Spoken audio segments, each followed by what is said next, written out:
Hi, and welcome back to the Ask Dr. Renee Show. I am your host, Dr. Renee, and I never do introductions, but today I'm going to give a thorough introduction because we really have a special guest today.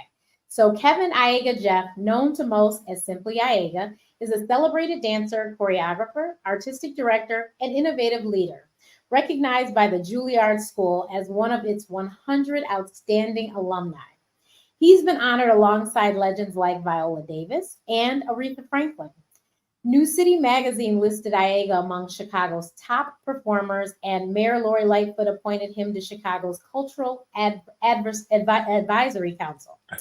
He's danced on Broadway in The Wiz, on TV at the 1994 Academy Awards, and choreographed the film Spike Lee's She's Gotta Have It.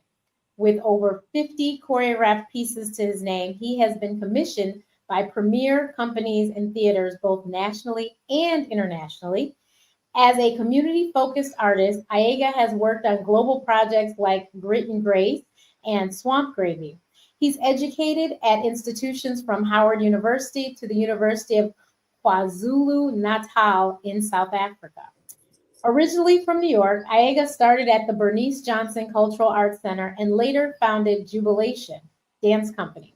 He co-founded Chicago's deeply rooted dance theater in 1995, setting the stage for the future deeply rooted Center for Black Dance and Creative Communities. After leading Deeply Rooted for 24 years, Iega moved to its emeritus role in 2022, steering new projects like Creative Communities and Goshen, featuring the music of Grammy Award winner Donald Lawrence. When asked to reflect on his philosophy, Iega says, "I am influenced by the spectrum of energies in creation and my mentors before me. Dance and art reveal our inner genius, reflecting who we are and who we strive to become." Please welcome to the show, Iega Jeff. Hey, Hello. Thank you for hey, joining us as we take a moment to discuss the impact of the arts, faith, and wellness. We know that throughout history, even in the earliest days of African traditions, art has been used as a means of healing and therapy. But beyond just that, what we will explore today is how the arts connected to a spiritual lens can be empowering, informative, and transformative. So let's jump in. Here's our guest. beautiful. Hello, Dr. Renee. Hi, great to see you. Great to be seen. Amen to that. Right? Somebody said, better to be seen than viewed, That's right. right? So many wonderful things we've shared in your bio, really speaking to your work and the impetus of your work. Can you start by sharing a bit more about your work and why you chose dance as a means to do this work? Well, yeah, actually, I'd start by saying dance chose me. Uh, I started moving first, just informally. You're in school, talent shows, and dance festivals in elementary school. So dance really, really found me. And fortunately, I was lucky enough to be in a city, in New York City, to grow up in a city that really made arts available to young people. I performed in a summer workshop called Teenage Performance Workshop under Mayor Lindsay's administration. So that's way, way, way back. And it was through that process I met incredible artists that told me I could do this as a profession if I trained. And so they directed me, a guy named Keith Simmons, a really dear friend of mine, directed me to Bernice Johnson Dance Studio in Jamaica, Queens, New York. And she opened the world of dance to me. She gave me a scholarship, a work scholarship, where you cleaned the mirrors, you swept the floors, you did whatever you needed to do to keep the studio going and vital as a scholarship student. And then you would be given classes. So that was my entree. And I did have to, I remember having to work that first year to pay for some of the classes, which is a good thing because you learn the value of it. Right. But as I progressed, I was able to to garner scholarships through her program. And she prepared me for the dance world. I went to Performing Arts High School, the Fame School for That's what I was those about that to may say. know. Did you go to the the Fame, The same school, and that's my graduating class. That's in the film, by the way, because that was the year that I graduated, and I was doing the Wiz on Broadway, so I couldn't do the movie. So that movie is my yearbook, you know. And, Wow. Okay, but I have to pause for a second. So okay. my mother's friend, he grew up next door to her, was in the original Wiz on Broadway. Oh my Bondi gosh. Curtis Hall. Absolutely. I know Bondi. You know, So we his were. family literally grew up next door to my mom. And of course, obviously I wasn't around, but years later, my grandfather died and his mother came over, and he really does look a lot like her. She came over. We were at, having the repast at the house, and she came over, and I was like, oh my goodness. And then I was out one night in Detroit, and he came into the sports bar where I was, and it was when he was on ER at the time. So my Yes. friend knew who he was because of that, and I was like, that is, his family grew up next to my mom, and it was so cool because he literally named my aunts and uncles. There's a lot of them. Just as fast as my grandmother went through the list. And I was like, oh my God. And I went home and told my mom, and she goes, well, Renee, he grew up next door. I was like, yeah, but I couldn't believe he knew your names like so quickly. Judy Gloria. I was like, oh my God, it was so cool. But yeah. So that's Well, funny. He's on the original Broadway CD for. yes, yeah. I mean, the world, the dance world, the arts world, the music world, the movies, whatever, wherever people aspire to, whatever they achieve, they begin in community. Right. That's the bottom line, you know. So I knew Vondi before he became Vondi, Curtis Hall. I knew we weren't close friends, but we were colleagues, and we would be in spaces and we'd see each other, and then you see this trajectory of people having their dreams and their aspirations kind of showing up in classrooms together, dance classes together, acting classes together, whatever the forums were, we would see each other and develop either friendships or colleagueships, relationships. But we would see everyone grow and achieve what their aspirations were. And Vondi was one of those folks. And why I point to that again is because with your original question is why dance? Why the arts? Dance chose me, but then I found people that directed me to a place where I could be nurtured. Right. Yeah. Where I could find out who I was in creation, which is what my mentor would always say, that our responsibility in community, in family, is to be around people who help us understand who we are in creation. And so, what does that mean? That means really understanding your genesis, which I equate to the word your genius.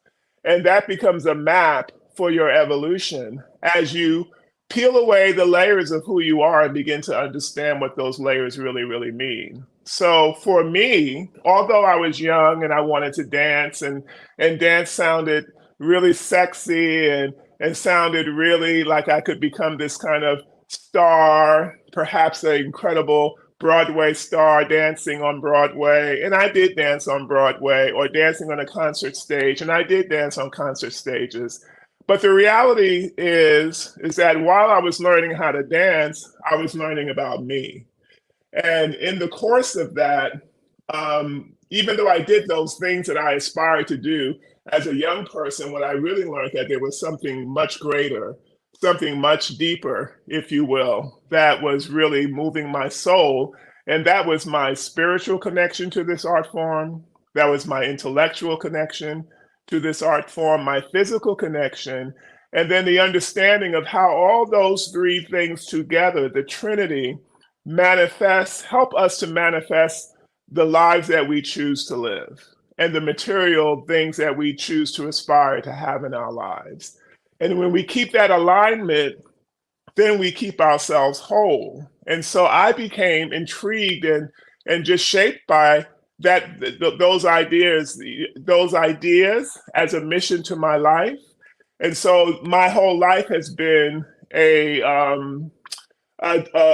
dichotomy of the two worlds, so to speak. It's the idea of being a performer, but really being a performer that's really committed to human development. So can you speak about what your thoughts are about the intersectionality between the arts, faith, and wellness? The intersectionality of that. I would say for me, it's like breathing. You know, when I wake up and I go to a studio, I am looking at myself in the mirror, if you will. If you go to a dance studio, you're going in and this becomes your instrument. And as my teachers would always say, you can't hide when you're dancing. You're either doing it or you're not. Mm-hmm. You can sometimes hide if you're writing a paper. You know, you can kind of hide behind the words or kind of create these incredible images through words on page. But as a dancer, you're either creating those images for an audience or you're not. You're either creating the emotion for an audience. My screen is thumbs upping. Yes, Yeah. All of this technology, I tell you. But you're either doing it or you're not. You're naked. And so what I find is when I dance in environments that require me to be true, that you can't. And if you're dancing material, like if you're dancing a work about the evolution of a community through love, you know, if you talk, there's a dance I choreographed which has a incredible song called "Sad Young Men" by Roberta Flack. And in that story of the sad young men, it's these three images of men who are investigating their wholeness and the fact that they're splintered spiritually. So if you're dancing something like that, you can fake it, yeah, or you can really open yourself up and use a part of your own life to help tell that story. It doesn't have to be your literal life, but it's your experiences. You bring those experiences to your story. And if you're true about that, then you're taking yourself on a journey as well. And that journey requires you to have spiritual introspection, you know, intellectual reflection. It requires you to take care of your temple, your physical temple, so you make better choices in terms of what you eat, how you rest, how you spend your energies with people. It's a holistic experience. It's not just you dancing on stage. It's you in process to help tell the stories and to be a vehicle for creation so that people can get the story through you. And so being in that space to evolve yourself in that way is really key to what the work is, at least the work that I'm interested in doing as a dance artist. Yeah, I actually was a dancer myself, which I don't think you knew that. I didn't know that, no. So I danced from, I think, like 6 until I graduated high school. I danced competitively the last like 5 or 6 years. And I did tap, jazz, and ballet. I competed in tap and jazz. And you're right. You're either in it or you're not. And you can't fake the funk. You gotta, you know, and you can watch people and be like, oh, this is not going to go. Yeah. Yeah. But, and you know, it's funny. I told my mom, and she obviously introduced us to the arts. I was the triple threat. I danced, I sang, I acted. I don't know if I ever saw myself on Broadway. But I did all three, and I did musical theater locally. So I said, we went to the Alvin Ailey as an adult. And I said, Mom, why didn't we ever go to that as kids? That was amazing. Yeah. I had never gone. Mm-hmm. And then, you know, meeting Amar, I started coming to Deeply Rooted stuff. And I was like, this is so wonderful. And I actually ended up visiting my sister on the East Coast. And we went and saw Alvin Ailey in New York City, her and her friends, and had a great time. It was around Christmas time that year. And so I was like, I can't believe that we never did this as kids because I loved it. Mm-hmm. I had a ball. But yeah, dance it's amazing. You know, it's amazing art form. And I think it's, you know, you got to find what works for you. And I'm glad that you met somebody that was able to nurture that for you? Because, some people, especially, especially as tight as times are now, parents would be like, no, this is not the route you're going. You're going to go this route because you need to be able to pay your bills or whatever. Absolutely, absolutely. Which happened to me because my parents were concerned, but when they saw that I was invested, then they understood that it was more than just a fluke, Right. You mentioned the competitive dance field, the competitive dancing, which is incredible. I've seen incredible work done, so I would have loved to see you dance. Um, the interesting thing for me is that I think dance certainly is beautiful when it's constructively competitive, but there are spaces where people are pitted against each other, Yeah. to excel in the form. And I was really lucky because we had a competitive environment, but it was constructively competitive, which is conducive to community building, you Yeah. know, because the whole objective is for everyone to ignite their genius. And so the competition, it becomes you're competing with yourself essentially. You're Right. setting goals for yourself, and then you're looking at people on the floor doing amazing things that inspire you, and you say, wow, I want to do that, and I want to do it as well, and maybe I can even do it better through that person's inspiration. So that's another organic track to building community. A lot of times, dancers are used to getting critiqued. You Yes. know, we're always being asked for more, and we always want to give more. Somehow in that profession, you're like, yeah, I want to give more. It's scary sometimes, but you do. So when you go into spaces where you need problem solving, or you need to be finding agency with people that you may not enjoy working with. All those kinds of skills really happen through dance because Mhm. you're naked, and you discover these other parts of yourselves that help you become a more pliable person in community, a person that can adjust for the needs of the community. So, as we keep with this theme, I want to talk a bit about this piece that you created for Deeply Rooted that had an HIV/AIDS message. Can you share more about that piece and the intention of creating this piece and how it has impacted audiences? I ask Yeah, this as we are in partnership with HVTN through their faith network and the connection between faith and the awareness around addressing HIV and AIDS, particularly among communities of color. So, my team was very intrigued by this piece and the connection of this work in the arts. yeah. It's a piece called Jagged Ledges, and it was actually commissioned by, this is a while back, so I'm gonna pull out this history. It was commissioned by the King Center in Ohio. Yeah, the Dance Africa Chicago was also produced it. The King Center, the King Center, Dance Africa Chicago, the National Performance Network. Those were the three major sponsors of the work. We were asked by Baba Chuck Davis, who was leading Dance Africa Chicago, founded it and led it at that time, if we would collaborate with an artist named Stacey Ann Chin. And Michael War was the producing director of that. I have to mention Michael because it was his vision to put us together. It was Baba Chuck Davis as the artistic director that thought we would be the company to perform the collaboration. And so Stacey Ann Chin is a lesbian artist, and she's from Jamaica. And so, being a Jamaican woman, a lesbian woman in Jamaica, that's a life threatening matter, you Mm-hmm. know? Yet she was very courageous, and she pursued her voice as an artist, as a spoken word poet. She also performed on Broadway in a show called Louder Than a Bomb, and we had the joy of sitting down and talking about what was happening with the epidemic at that time.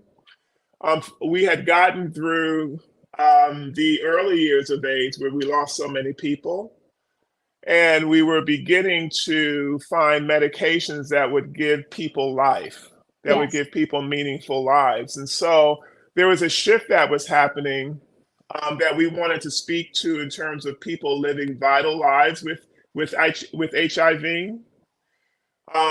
But we also recognized the fact that there were so many communities of color that were not making themselves available to the treatment. To give you an example, at that time, a city like Chicago had a really robust program for AIDS care and HIV care. But our neighboring state in Indiana, because of all of the social implications that our government put on being an AIDS patient or a person with HIV, our communities did not reveal the truth about their own health to themselves, and so they didn't access the medication. So we wanted to have a conversation about people who are thriving with medication support, but we also wanted to talk about people who are, through their fear, through their worry, through their doubt, through their upset about judgment, that they were not accessing care. So we collaborated on a poem with Stacey Ann Chin, narrative for the piece.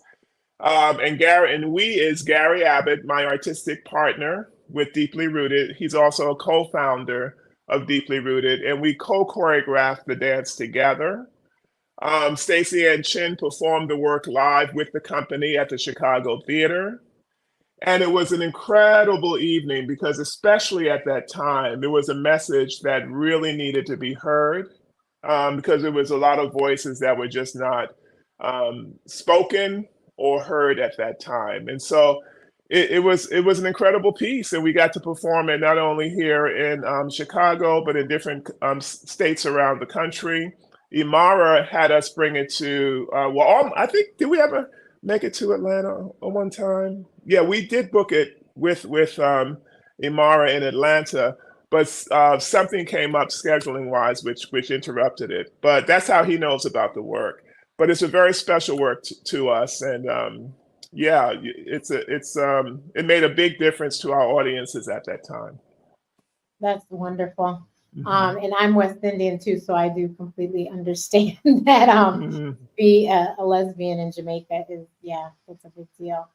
Yeah. I have heard you speak about the early parts of your career and the first company you co-founded and the impact of the early AIDS epidemic on the creation of that company.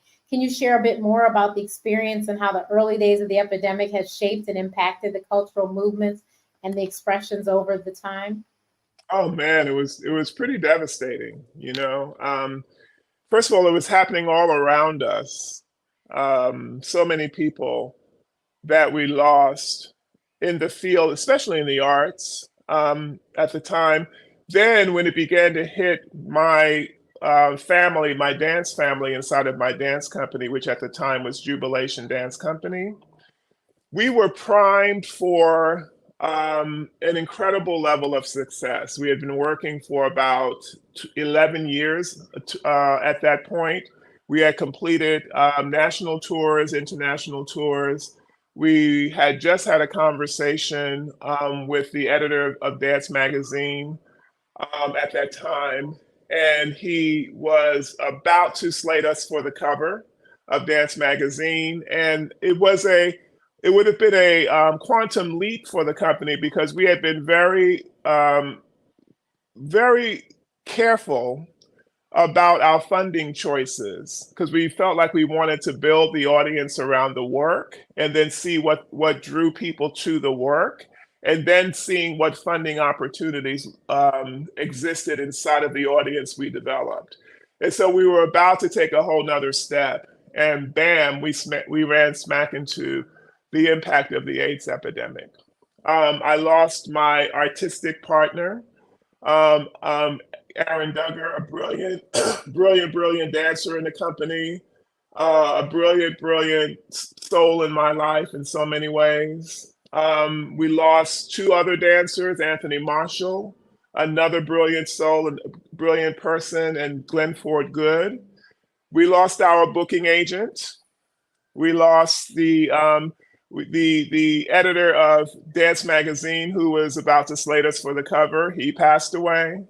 And it was just like a domino effect. And anyone that knows about anything that you build with people, they are the infrastructure of the organization. You can build a physical infrastructure. You can build a building, you can build all these different things, but if you don't have people to guide it, you don't have that team that you visioned it with, it's going to impact what you do greatly. And so AIDS was pretty devastating to the company Jubilation, my company at that time. And I decided that we had lost too many beautiful human beings to continue the work as I had planned. Yeah. And that's when I decided that I would go back to a more community focused effort, so that we began to focus more on really training young people, working in through churches, while I kind of healed through that process. And it was during that time period, as I was also doing some freelance work around the country, where I was approached about coming to Chicago to take over Joseph Holmes Chicago Dance Theater at the time, which had also been impacted by the AIDS epidemic because their founder passed away from AIDS, and some of the people within their infrastructure passed away. So it was happening all over, Yeah. and and somehow we made it through.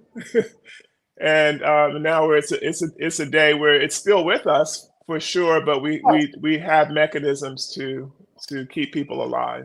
Yes, and we've talked a lot about those here. So, in the past, what Mhm. work is yet to be done in how cultural organizations can use the arts to heal or impact community? Um, I just think intention. Mhm. I think that it's the arts have always done that. I think we kind of began the conversation off camera about just fact that what art does naturally. And I personally think sometimes at its best, governments are embracing of the arts at their best. At their worst, they're fearful of the arts because arts also foster critical thinking. You know, Mhm. it awakens the minds of all those who are engaged. So I think it's about intention. If you are intending to use the arts for good, then you're going to create programs that allow people to grow and flourish in the arts. If you intend to use the arts as a device for power and control, then you're going to seek to fund people and programs that complete your agenda. Mhm. So I think that being gracious and liberating in intention, you know, being yeah, making sure that there's equity in communities. I recently did a project which I'm so excited about. It's a story bridge project where you collect stories and you turn those stories into a large cast play. Oh, And through those stories, you see incredible things happen with the people as they hear their stories or they share their stories as actors in the play. It's a healing process that becomes so evident. It's a lightning of souls that becomes so evident, where people connect very, very deeply in that process. And why I bring that up is because I had done this work all over the country in communities that could afford to have that kind of work there. You know, right. and it became my personal goal to have that work in Chicago in a African centered community, in a Black community, because I had done it in white communities all around the country, and it was fun, and I had a great time, and there were some other people in there too, but it was predominantly through a white Eurocentric perspective. But I said we need to have this kind of program in our community because storytelling is part of it. It goes millenniums, back, and that if we're not having a vehicle by which to tell our stories, then I'm really concerned about that. So being intentional about having that program in our community just shifted so much in so many people's lives. And that's what I mean by being intentional and making it accessible to a diversity of communities and knowing the importance of the work. This whole idea that art is not essential is ridiculous to me. Right. You know, It's like breathing to me. It's like it's creativity is going to happen whether it's constructive creativity or negative creativity. So being intentional about spaces where communities can be creative and be there and be at the height of their creativity intentionally is what we need to be doing as a society. Totally agree. Can you Mhm. also speak to how the arts have also been a source of healing for the artists? Like how the piece you spoke of earlier may have healed or impacted one of your dancers who may be living with HIV or even quietly living with HIV due to the stigma or the shame? Yeah. I have intimate conversations all the time. I think again, you can do this work and you can suppress these things. And I've seen that too. I've seen dancers give give their souls in a work, but they never reveal their souls to themselves. You know, they suppress it and they think they can get it all out on stage. And you can get some of it out on stage, but you have to, sometimes you need therapy, you Yep. know, or sometimes you need a conversation with a friend that gets you to have the courage to go to a therapist. Or sometimes you have a conversation with a person in your cast or your artistic director, you know, that provides the same outlet. So the work is about if you're in an environment where the commitment is to integrate the work into the evolution of your life. Yeah, which is you've got to be what is the word? You have to really trust an environment like that because there's a lot of vulnerability. So the environment needs to be sensitive to that human journey. But if you're intentional about that and you're committed, then artists will reveal themselves and they will heal themselves through the process. So I've seen a lot of that happen. That's really a huge part of Deeply Rooted's mission.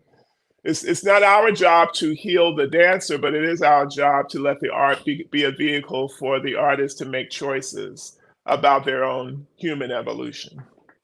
So, how can Black faith institutions more deeply connect with the arts and artists to heal the community and their congregations, no matter what faith? I think I go back to intention. I think Mhm. a lot of times when we grow, when we climb the ladder of success, in our minds, it looks like bigger and better. And bigger and better, it sometimes takes us away from access to our own people, our own community. Yeah. You know, so I'm one for really, as you climb the ladder of success, remember from whence you came, you Mhm. know, and give back. Lift as you climb. Mhm. Lift as you climb and go home. You make sure you go back home and you visit home, Yep. you know, and you touch base on why you started doing what it is you're doing and who helped you get there, Right. you know, and who helped you get there. And I think I'm always disappointed when I see the whole idea of success be shaped by something that's way up there and has nothing to do with the origins of the foundation on which you stand, the community that you come from. That's a red flag for me.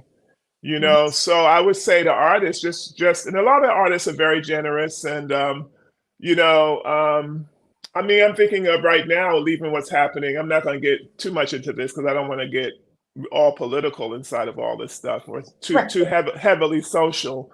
But like what's happening around Diddy, you know, Yes. just that, all of that. Now, what is the origin of that kind of thinking? What is the origin of the kind of behavior that trapped him into some of the behaviors that he learned from somewhere? Right. You know, it doesn't justify what happens, but it does make me pause to say, what is the cause of it? And I know what some of that cause and effect is. So I think understanding that the arts opens us up as human beings, it makes us vulnerable. If we're singing about love, if we're singing about need, if we're dancing about desires, then we're opening ourselves up in ways that we need to be mindful, you Hmm. know? And so being intentional about being in spaces in community with people that help to keep us grounded is essential. So, you've done Yeah. some powerful projects in your career. How are you individually continuing this work in this next chapter of your journey? particularly being a conduit of healing community? Yeah, um, at this point, there's a silencing of myself that I'm really interested in. It's becoming more and more difficult for me to talk about this work at this point. Um, I guess it has some level, I think it's connected to the fact that in building both jubilation, running into the AIDS epidemic, coming to Chicago, working through a year of Joseph Holmes Chicago Dance Theater and inspiring people through leadership to grow. And then after Joseph Holmes, embarking on Deeply Rooted in that real next phase for me. And now Deeply Rooted is in other hands of leadership, about to become institutionalized. We're at the end of a huge capital campaign. It's a $20 million project. It took a lot of effort to put that foundation in place so that this next generation can take it across the finish line. And a lot of it is talking and selling and selling and talking vision and all that kind of stuff. I think at this point, I'm really interested in returning to my artistic voice. And my artistic voice is best expressed through dance. And it's also best expressed through collaboration, kind of freeing up other people's voices. And so while I enjoy speaking about the work in collaboration or in purpose in that way, I'm less inclined to be a salesman of things that I don't feel like selling anymore. you know, and I hope that my work can be realized through the entity that I've formed now. It's called Iega Moves. And the idea is to focus on, again, my artistic voice and movement, and letting that movement be a vessel that fosters collaboration and frees up other voices in the mix. Younger voices. I'm really about an intergenerational experience. Sometimes we focus on the young in a way that we should, not really in this country. I think we need to focus more and perhaps even differently, but that's a whole nother conversation. But we say that we're focusing on the young. We must do good by the young. Yeah. I think it's a generational thing. I think we have to be intentional about generations, putting young people in space with older people, Yes. so that we have this bridge of communication that isn't happening. Mhm. This bridge of renewal that doesn't happen. And so Iega Moves is really about that too. It's about really creating community, creating spaces in collaboration that are intergenerational, that are honest, that are based in truth, the uncomfortable truth sometimes, but always with the intention of moving humanity forward. And what would you say to other artists about their opportunity to move to more deeply be a source of healing and inspiration for community, especially Black and Brown folks? Yeah, I think it's that right away what came to mind is Michael Jackson's song. I'm starting with the man in the mirror, Yeah. Amen. the person, the person in the mirror. Everything that I aspired to do is something that I'm working on every day. Some days are better than others. And the thing that I am most present to is that we all need a practice Yeah. to keep us on track. My name, my chosen name, Iega, is a part of my practice because my name means messenger in the sense that as an artist, I am going to convey messages. People are going to look at my work and they're going to see something and feel something, whether they like it or not, from it. Mhm. So I should be responsible about what it is and intentional about what it is I'm communicating. It's, whatever that message is, Right. So hearing that name sends me a vibration that holds me accountable on days where I feel like I want to be less accountable, So that's part of my The man in the practice, mirror. That's a good idea. Yeah. And I think so. You start there, and then you work to then you choose spaces that really amplify that reason that for you. you know? Mhm. And then when you begin to do that, you'll begin to step more into your purpose, whether it be leadership, whether it be you being a support to someone in leadership, whatever your role is, it'll be revealed to you if you're living your true life. Yeah. And then wake up every day and just, do the work. Just do the work to be in practice. Yeah, that's Yeah. it. So Iega, thank you for being with us and sharing so much wisdom. Can you share any final thoughts? And you know what? I also want to make certain that I put your website up here, iegamoves.life, so you guys can definitely make sure that you stay in touch with him. Yes, it's right here. Iega moves and then put dot life Yep, afterwards. This is I got this it. is this was a gift to me from one of my students en route to our new merch line. So if you visit the Iega Moves website, you'll see what I do, and you'll also can purchase some merch if you'd like. Yeah, Awesome. there it is. Yeah, Yeah. any final thoughts? I'm grateful for this conversation. I'm grateful for your work, what you do to bring people like myself to other people and to have us share what it is that we do. I appreciate your time and your energy. I appreciate Mara connecting us so that we can have this moment happen. And I hope I've shared something that's been useful. Yeah, that's an important word for me right now. Is that at this stage of my life, I just had my 65th birthday. I I'm just really still don't excited. believe that. I let him say it because I wanted to say it, but I let him say it because I'm telling you, I think there's a lot of 40 somethings that want to look as good as you do at 65. So, but see, it's that dance. I tell you, movement is important. I have incorporated a lot of movement in my life in the last 3-4 years. And, I hate exercise. I tell everybody I hate it. I just like the benefits. So Yes. I feel Well, a lot better. I move through yes. life a lot easier. And I feel like it is taking years off of my life. And so Good. reversing the clock. Somebody did call me Benjamin Button a few months ago and it just cracked me up. Like, oh my God. And I said, well, so I'm very grateful to keep moving the clock back Good for you. here as Good for long as you. I can. I don't know your age, but I know you're beautiful. I'm You 48. know. It's not Oh, a secret. I see? turned 48 in August. Yep. And there it is. There it is. But I appreciate that. I just try to keep it moving and try to put things good that are in. I mean, good things in, you Yes. know, both in my mouth and in my mind, Yes. and try to keep that balance together.